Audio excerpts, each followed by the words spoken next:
things you said is that in the United States, you mentioned if you had a bone sticking out of your leg, you'd want to go to the emergency room. You know, and I'm with you. If I have an arm amputated, I'm a firm believer in natural solutions and natural treatments for disease. But if I got an arm amputated, I'm not going to take some aloe vera gel and rub it on that wound. I'm going to go to the emergency room as quickly as possible. So I'm with you. But you said that if you have a chronic disease, that the U.S. is not the place to be.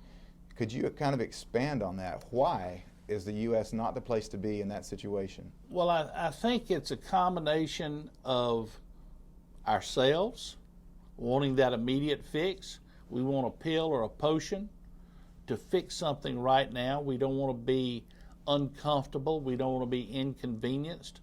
A child growing up gets an ear infection.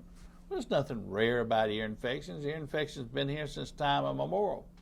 But that parent, rather than just, take some time off and taking the days necessary for the kid to work his way through, is on the phone with the doctor's office, getting some of that pink bubble gum, antibiotic, calling in a prescription so that they don't miss work the next day.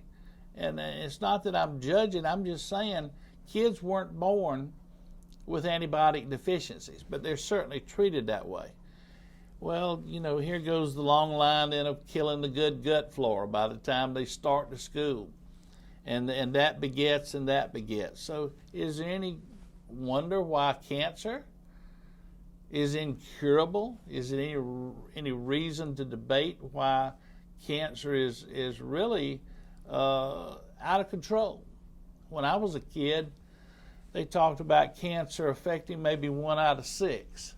Now the numbers are more like 1 out of 2 men and 1 out of 3 women if they live long enough.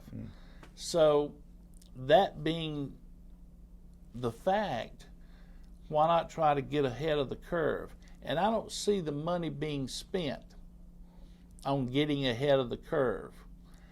The money's being spent on early diagnosis, but once you're diagnosed, well, we can say you another pill or a potion. We can give you another shot. We can give you another pound of chemo or radiation.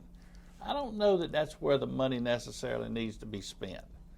Of course, I'm not the smartest guy in the world. I don't make hundreds of billions of dollars like, the companies making potions or pills, so who am I?